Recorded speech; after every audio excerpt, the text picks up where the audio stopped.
Welcome to Live from My Office, the year-end special. Nobody does these. Nobody does a year in review. Nobody looks back and says, here are the big stories. Here's some thoughts on the big stories. We're the only ones that do it here at Live from My Office. And my guest is my son, who also is the executive producer of Live from My Office and the many hundreds of podcasts we do together. And he joins me now. Ross Cochran, is it? It is. It is. Thanks for getting it right this time.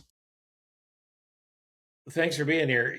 We do I'm this happy to every be year, here. and it's a treat for me and a burden for you to go ahead and hang out for a few minutes and talk about what's happening with this show, with this podcast, and what's happening in the world. So, why don't we start with podcasting in general? Is it a fad? Is it a trend? Is it going to go away? You once said, I think, on a version of this, there will always be somebody talking behind a microphone. Well, that's true. This year, the big podcast news was YouTube became the number one podcast distributor because everyone got video again. And Now, we should say we joined YouTube in full this year. That's probably the main driver. So if you search Live from My Office when you go to YouTube, underreported, but yes, and you subscribe to the Live from My Office channel, you'll get all of our video. correct. Now, you and I both listen to Conan. Conan describes this really well. Conan leaves TV. He's like, man, I just want to be able to just relax. It's all everything you hated about the podcast Wave 5 years ago is a bunch of people doing what you did for 40 years as if it was like a side hustle. And Conan happens to be amazing at it. So then they were like, hey, we should maybe maybe bring some cameras in.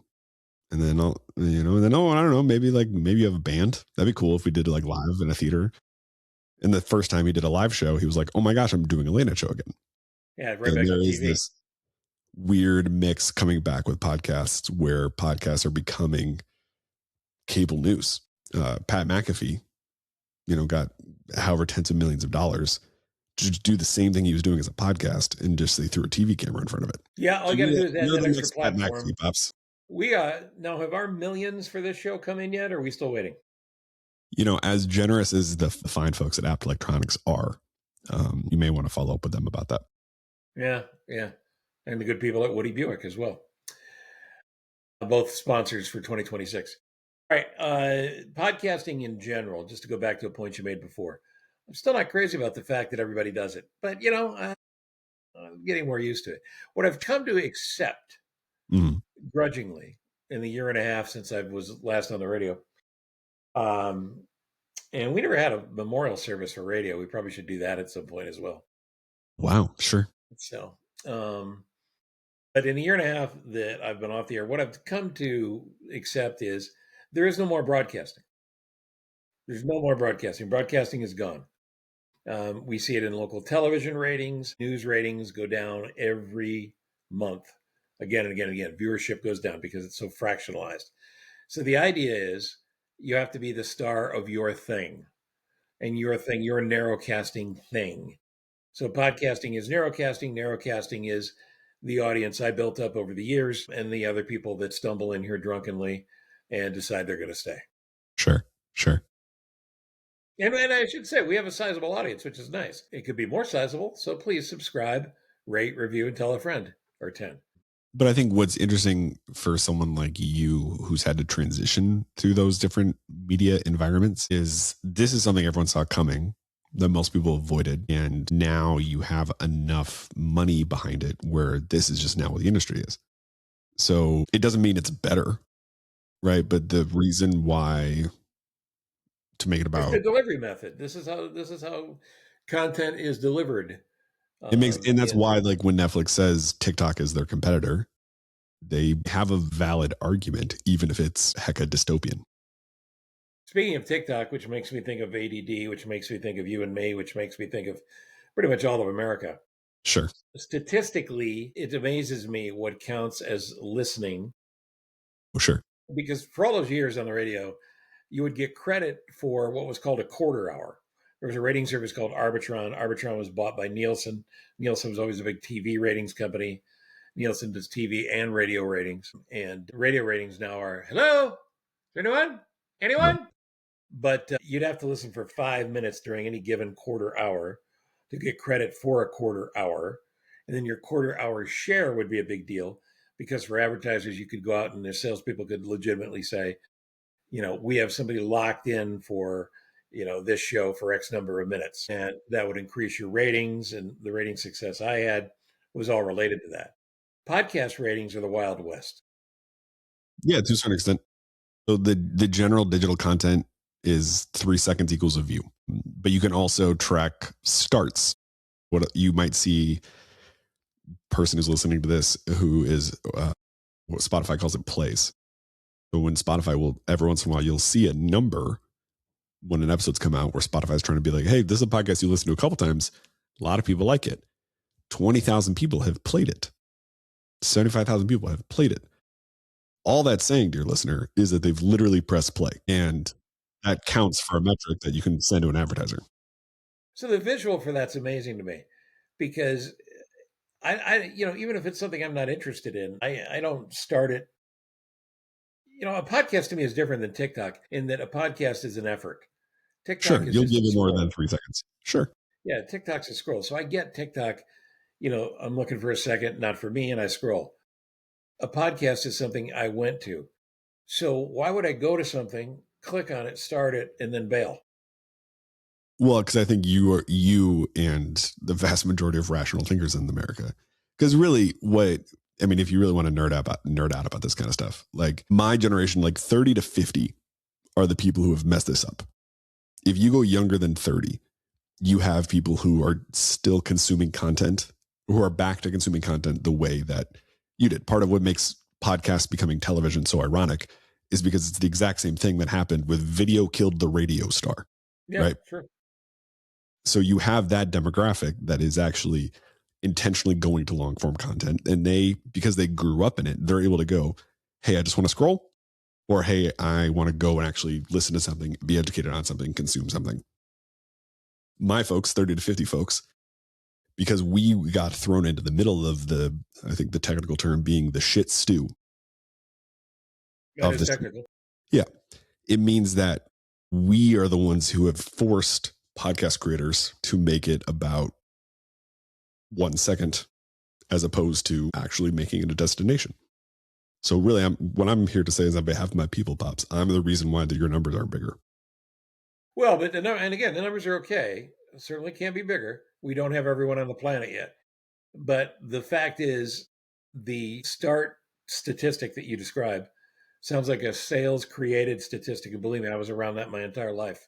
Yeah. But like, what was the biggest quarter hour share? Sorry to interrupt you. But like, what was the biggest quarter hour share you have? Like, when you think about some of the numbers that you had? Oh, I mean, in Charleston, when I was a kid in Charleston, 18 to 34-year-olds, we had 75% of the market. Right. So 75% of people every listening. 4 radios, 18 to 34-year-olds were listening to me. Right. So one of the things, I think this is a really practical thing to bring it back, so it's not just you and I and the dozens of radio nerds out there. It's one really applicable thing that happened is I started teaching at a Christian youth theater. My daughter was taking some classes there. I started teaching a class there. And it's been a great way for me to kind of re-enter the theater world for the first time since college. But one of the wildest things is I'm in a class of 14 to 18-year-olds. And there is no shared reference of what's funny. There's zero, we all saw this thing. So I asked them at some point after trying a few different things that I thought would work. I was like, pull out your phones and find me the last video that made you laugh. And nobody could. Nobody was able to look back at things they thought were funny. They would open their phones and scroll, and then they would find something. Go, oh wait, I've seen this, and they would remember it after the fact. But there was zero staying power. And so what does that mean? They have no, whether it's brain wiring or whatever, there's no visceral connection to content. Yeah, because everything's entertainment. Because everything's entertainment, right? But it's also all disposable then. Correct. I mean, in a big picture, we're all disposable anyway. But what you're describing is it's instantly disposable. Correct. So you can have, I've described this to you before, and my guess is everyone listening, regardless of what your internet consumption looks like, you have the thing of, that's that guy that I saw, or, oh, I like that guy, right? But you can't think of who that is.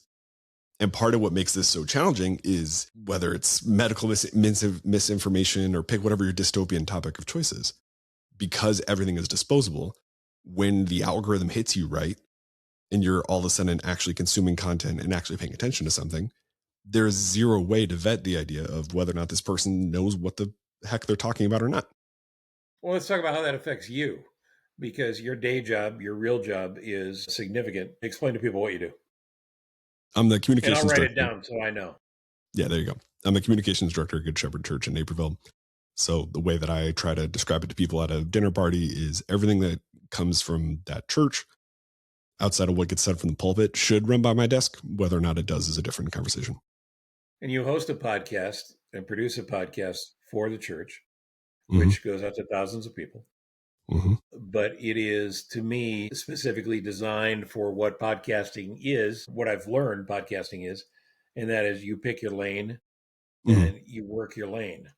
Yeah, it's much more narrow. So, are you happy with Sure. what you're doing?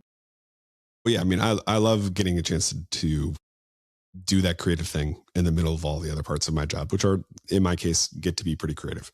But I think to compare it, right, your job was to grow an audience and keep an audience, right?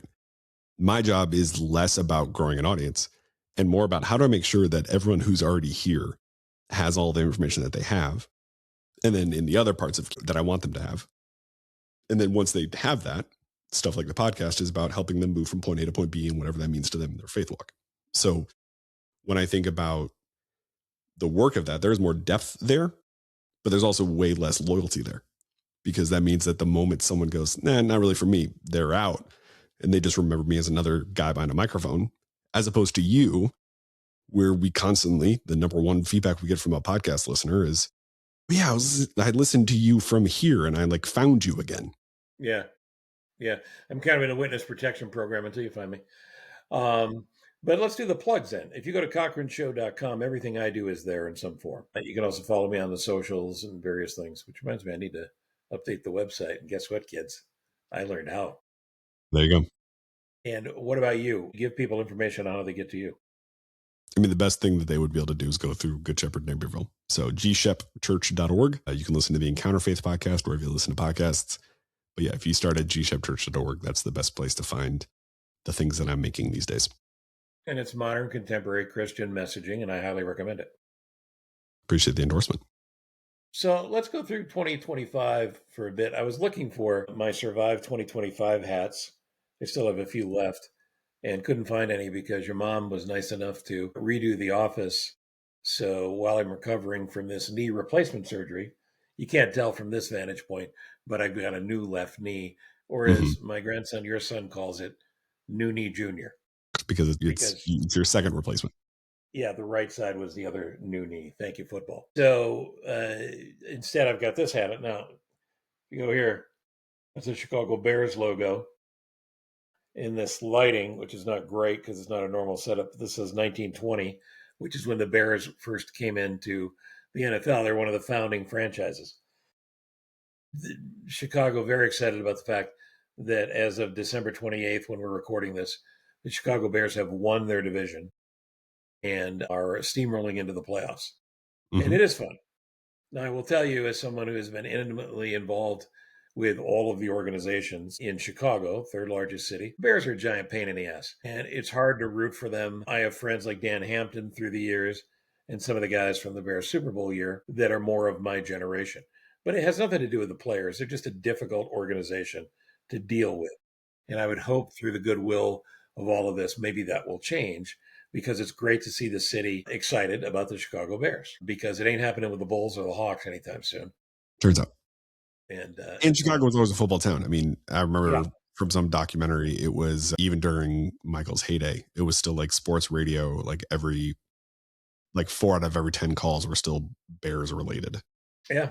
Yeah. The Bears are the number one thing in town sports wise. Are you nodding to one of my grandchildren? Yeah. She was making sure she could open a package. So hopefully I didn't just ruin a late Christmas present or something. We'll find out. We'll find out. All right, so 2025, the reason I brought the Survive 2025 hats, because when we did the hats and the shirts early in the spring, it was just kind of a rallying cry for all of us to get through. For those of you unfamiliar with me, I'm not that big a fan of Donald Trump. If you followed me on Substack, do any of that reading, or are familiar with my work at all, you're probably familiar with it. Maybe you're one of the folks that have fired me in the past. Then Mm. you would obviously know.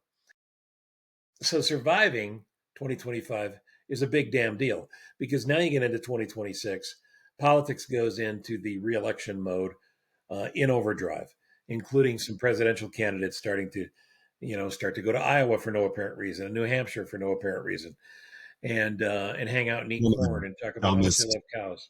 one of the dumbest communications things that still exists in politics is politician going to Iowa and everyone going, "Hey, are you here because you want to be president?" Like, and the amount of like trying to play coy Oh my is god, it nope, just felt like going to Iowa. right. People in Iowa don't say that. Like, what are you doing? Right, right. So my sermon. It all comes down to turnout. And as a preview for 2026, a lot of Live from My Office is going to be about turnout and about being involved because it makes me crazy, as you know, because you have to hear more of it than most I hear all the people. unedited versions. Yes, if people showed up to vote for the primaries, you would completely make useless the Trump threats of primarying another candidate. For those people that don't understand, if you're running for office and you're anti Donald Trump and I'm Trump, I could say I'm going to primary you and I will run a candidate against you, endorse that candidate. And if I'm popular enough, that candidate will win, you will lose your job. A lot of the House of Representatives has already changed. Republicans getting out because they can't win the fight. Marjorie Taylor Greene, who got hit in the head by a bowling ball and suddenly came to her senses and is now a nice human being. Good for her. Welcome to the party. But Um, ADHD cul-de-sac about Marjorie Taylor Greene for when you're ready. right? If we want to do that now, one of the hardest you ever made my friends laugh when I was a kid, like core memory for me as a comedy person, was you were doing drunk impressions of Disney characters, as one does. Oh, what a good dad. And we're 9, 10, 45 in, and we yell out Goofy the character, and you played it completely straight, which was just a high quality joke, right? So every character is drunk. Goofy sounds completely normal. Right. That's what happened to Marjorie Taylor Greene. Does seem so, doesn't it? Yeah.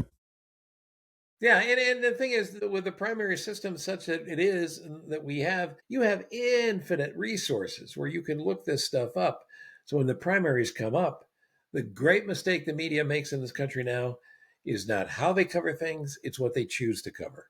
In 2028, let's do the math, is 2 years away. 2026 is 2 days away, 3 days. So 2026 should be the focus. And we should be hammering on people to go vote in your primaries. Because if you really believe Congress is getting it done, the echo from having your head shoved up your own ass must be really deafening because Congress is a massive failure. And this ain't a Democrat or Republican thing because the Democrats have been playing games forever as well. Cheating, gerrymandering, all those things, they're all bad. And a guy named Mike Madigan is in jail. He was the last party boss and ran politics in the state of Illinois forever. And he finally got caught and he is in jail as a nearly 80-year-old man. Maybe he is 80. I don't remember.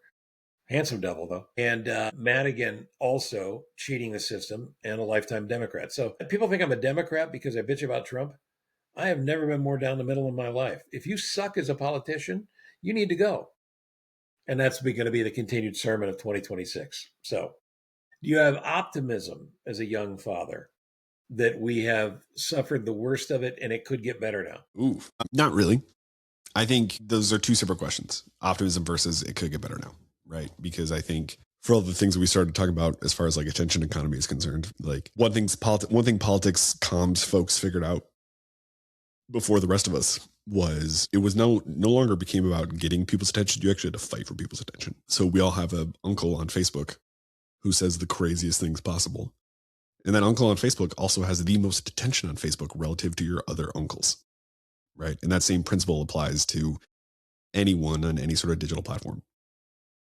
So to use the most like concrete example, right? Like who's going to run in 2028 for is JD Vance the successor? Is it Vance and Rubio? Like, what does that look like?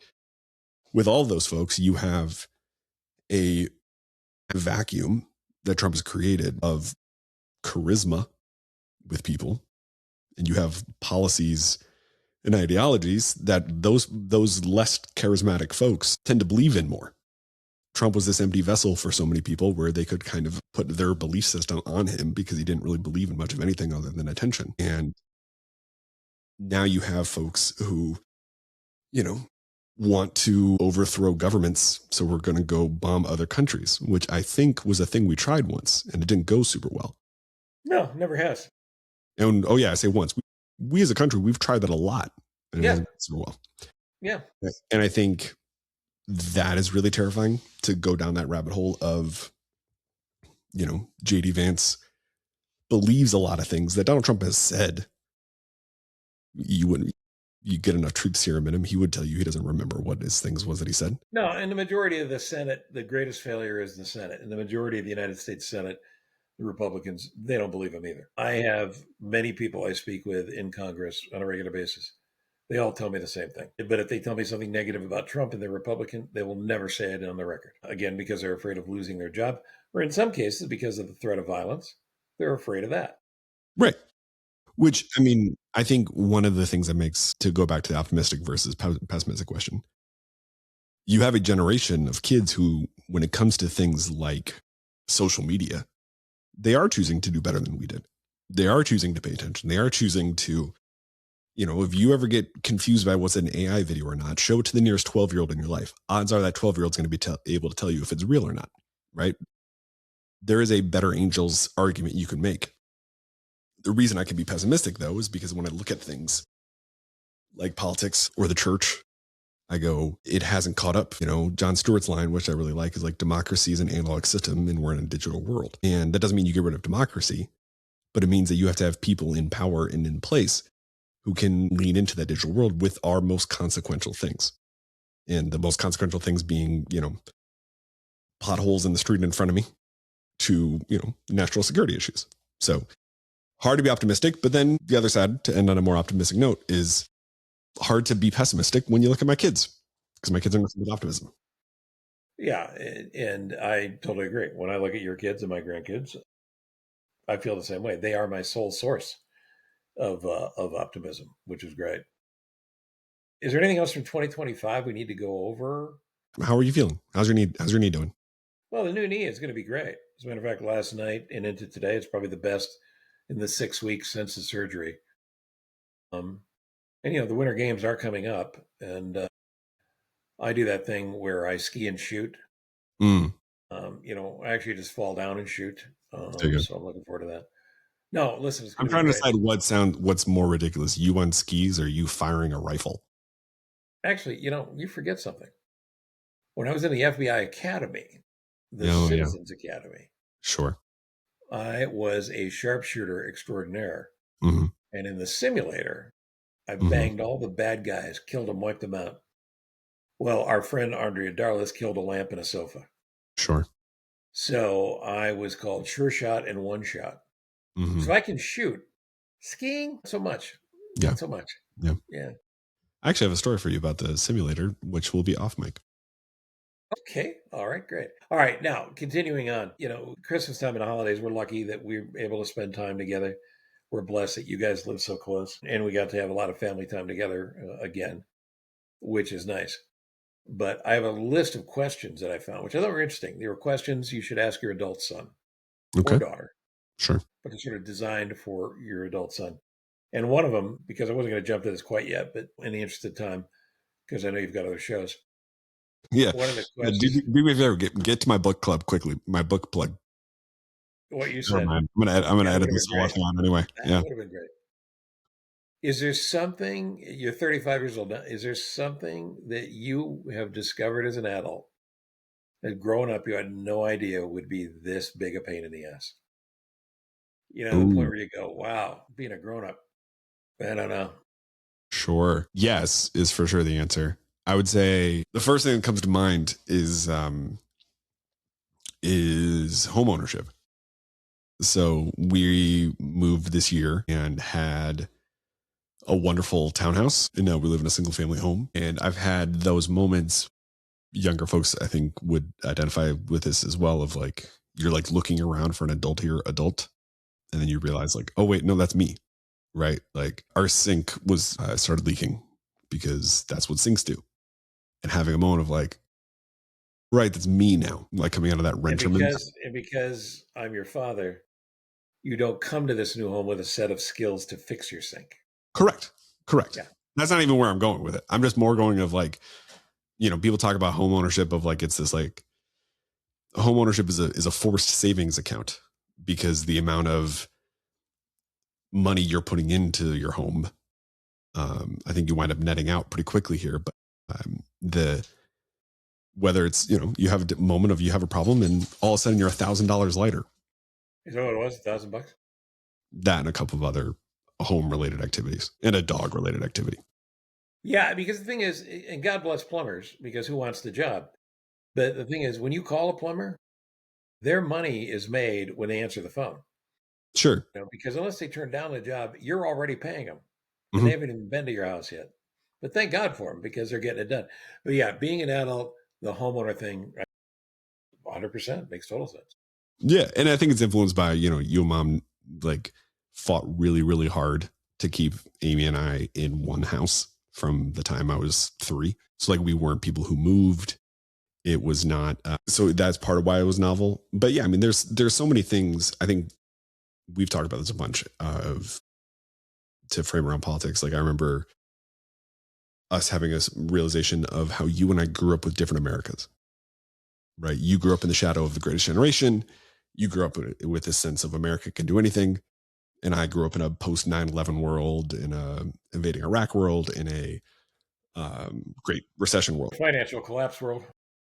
So it just naturally creates some distance in how you and I view what the country's capable of, as one very specific example.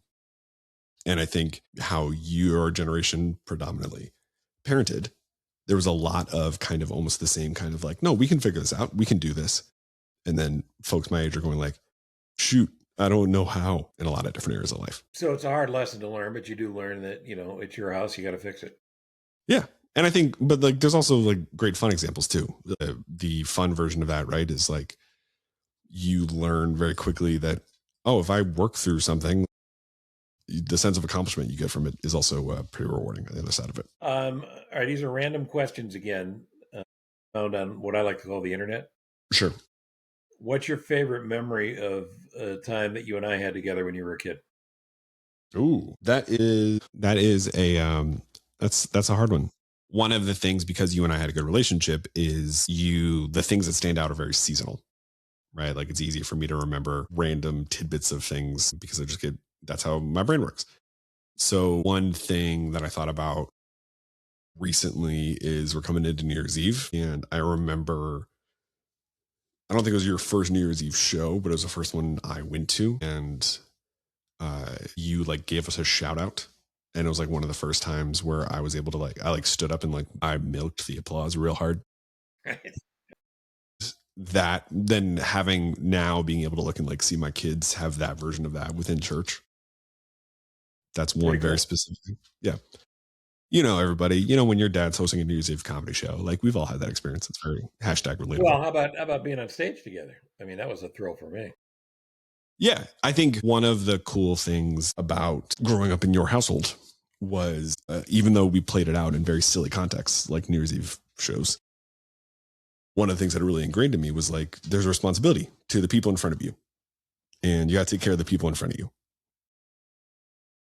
You ascribe to, I heard Seinfeld describe this once of like comedians complaining about cancel culture are misunderstanding the point of what a comedian's job is.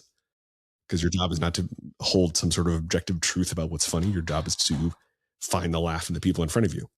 And that looks different if you're playing a Tuesday morning Bible study or playing a nightclub. Yeah, it's funny because if you mentioned Seinfeld, I agree with part of his take on comedians. You're not supposed to learn anything when you go to a show.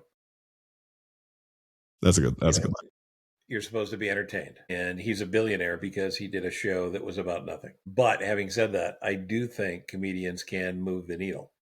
And I think in this new world of everybody distrusting everything in entertainment, or I should say in news, that comedians in who tell the truth, I think are important. George Carlin, back in my growing up period, was an example of that. Even though Carlin really didn't find his voice until the '80s. Richard Pryor, the best of all time. But Best like, ever. The goat. I think you're right. But I also think one of the things that I appreciate about Seinfeld's take on it is there's also an element of like know your role, right? Where like there's a point of this very not funny topic, but there's a thing that happens now where when there's a shooting at a school, one of the universal experiences that happens is every late night talk show or any sort of other tragedy has a moment of trying to respond to it in their monologue slot. And there's, to your point, they can create change, they can grab attention, they can do things that news can't. But to use Kimmel as an example, it is weird to have the guy who used to host the Man Show be in this position of having to help lead people morally.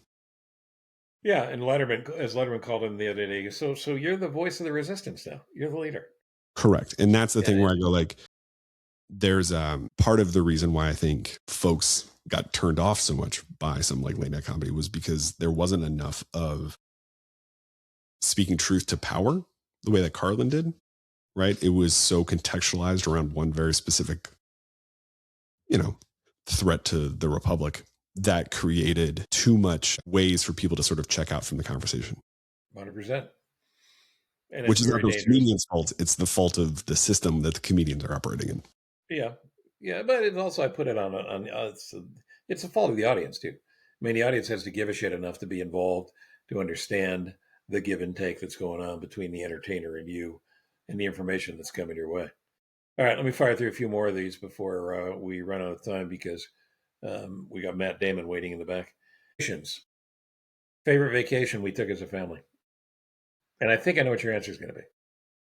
Hawaii was pretty great. Um, Hawaii, one of my favorite stories from Hawaii was you did a bit, which was That Almost Happened, which was a great radio bit. And Hawaii gave me my version of That Almost Happened, which there's a show on MTV called Made, and deeply problematic show if you look back at it now. But we were approached by some people in Hawaii because they wanted to have me be like a plot point in this girl's episode, and had a conversation. It was completely like nonchalant. It was something I was like, yeah, sure, that'd be cool. Right. We didn't think And about this it. before you had chosen a path to possibly be an actor or a Right. performer Right. or certainly the church life. And they took your number and then they never called you. And because it's the MTV show Made, it might be one of my favorite examples of that almost happened. Yeah, yeah, and that is entertaining.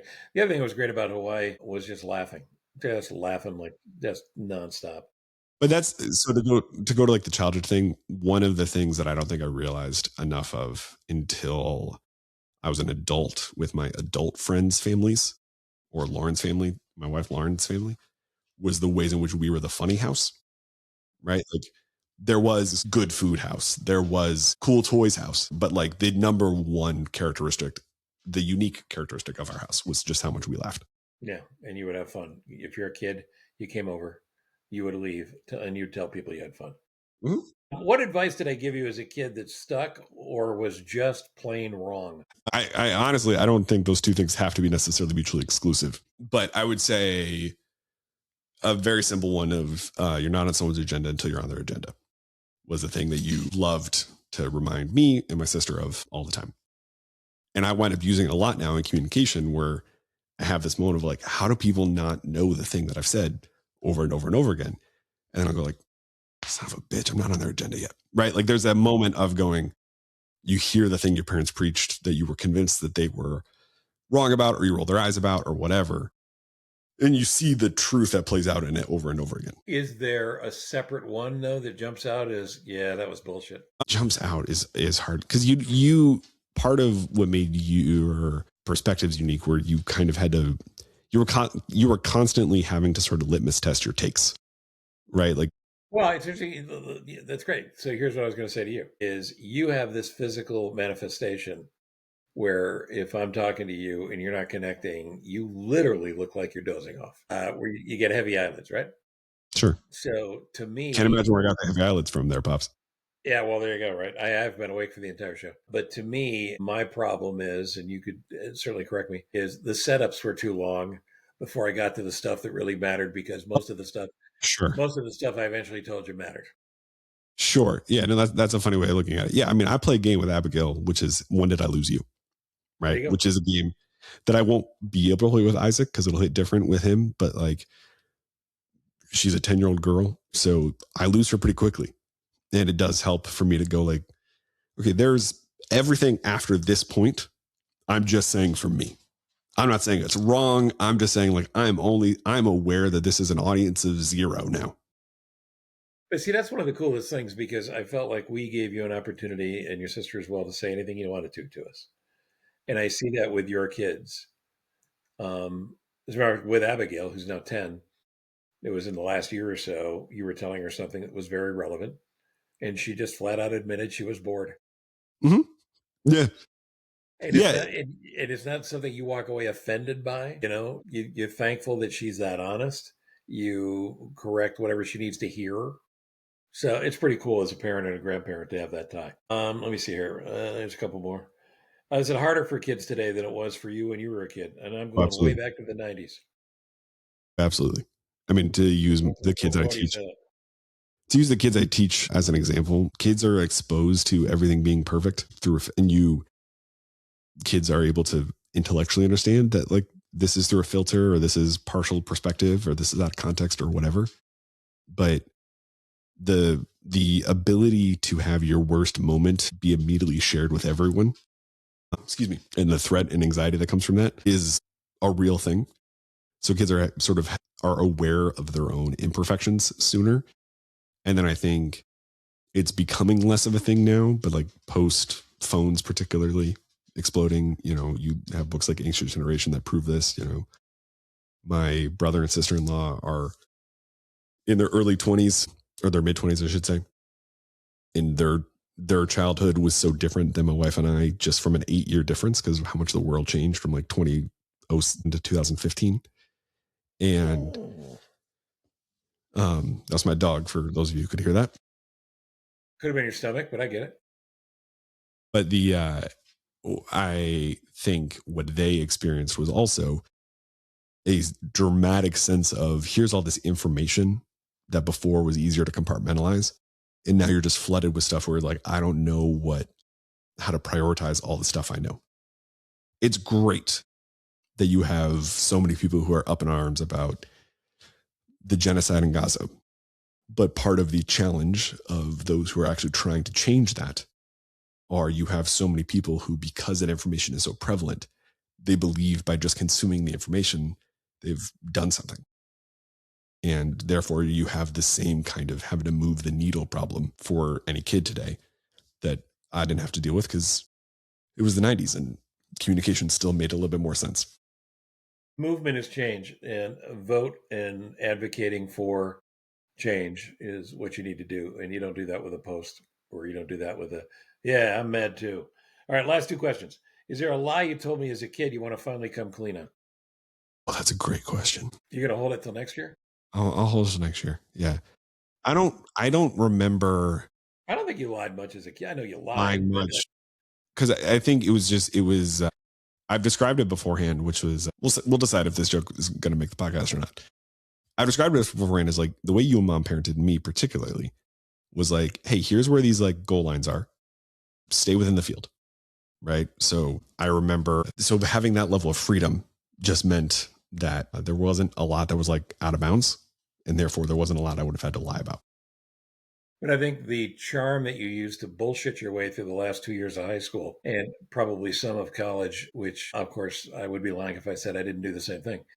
But that charm has served you well as an adult because now dealing with your public, your church folks, you can be that guy that makes everybody feel better about whatever their point of view is and Sure. solves problems and puts out fires. All right. So next year at this time, when people tune in, the lie that you thought of, you'll tell us. Okay. Yeah. Stay All right. tuned. Last Stay question. your What's long the one tease. thing I could do and you could do to make our relationship better, if any? And this is good now because we're helping fathers and sons everywhere. Yeah. All fathers and sons should have to do podcasts together. I think that's an important rule for everyone. True. True. I'll use this example. It's an example I use with mom. I think one of the challenges of having a really good and intertwined relationship like you and I is you wind up having to deal with people just having inconsistencies. So the way I've described it to mom in context is you guys are incredibly generous and incredibly filled with grace with us and how we live our lives, Lauren and I. But there will definitely be times in the morning when I get a lot of grace, and then in the evening where I don't get as much grace. And because we're so interconnected, I'm seeing all of that and you're seeing all of my response to that. Right. So I think having a sense of, assuming positive intent and what's the most charitable story you can tell. I remember once you were saying, I think you're doing fine. I think you're just tired. Right. Those types of realizations and saying those things out loud are all really helpful. Right. And in my case, learning to not assume a negative if you don't return a text. And in your case, not assuming a negative if I do anything that's not necessarily what you hoped it would be, or if I got to the point quicker. Ah, there you go. Yeah, there you go. All right. Anything in conclusion of this year in review? This one wasn't as funny as the ones you did on stage for all those years. Yeah, I didn't have time to put the slides together. Yeah, that would probably be the main takeaway for those who listen to this. But no, I think I can be optimistic about 2026 in a way that I can't be about 2046. Is probably a good way to say it. So Yep. Hard to look forward too far. let's continue surviving and beginning to set up a more equitable system so that everyone can thrive in 2026. It's not. It's going to be a longer T-shirt. Is really what I'm saying. Stay alive and thrive in 2026. The bottom line is all of our problems are fixable. And though I was not a great fan of Bill Clinton, he was one of the smartest people to ever sit in the White House. And he had a speech written by someone that still, a chunk from it still remains true today. And that is, all that's wrong with America can be fixed by everything that's right with America. And that's not blind patriotism. That, in fact, is a fact. But we got to work together, and we've got to understand the system is broken. And the way to fix a broken system is to not ignore it, but to get your hands dirty and get involved. So, Substack.com, Steve Cochran, follow me. Social media, cochranshow.com. And please check out young Ross Cochran's podcast as well, you Christians, and those of you who are considering believing. And where do they find it? Counterfeit Podcast is available wherever you listen to podcasts. And your website in general is? gshepchurch.org. gshepchurch.org. Ross Cochran, we are 500 plus shows deep now, and it's live from my office, available everywhere and on YouTube. And we hope you'll listen, watch, subscribe. If you're still listening at this point and you're not subscribed to all the places, I don't really know what you're doing. So you should definitely go subscribe. Yeah. See, that time the setup wasn't as long as the end. The end was too long. Goodbye. Nice job. Nice job catching it. Thank you, buddy. Love it, Pops. Love you. Pretty good. Don't hang up. Don't hang up. We're uploading. Let's see.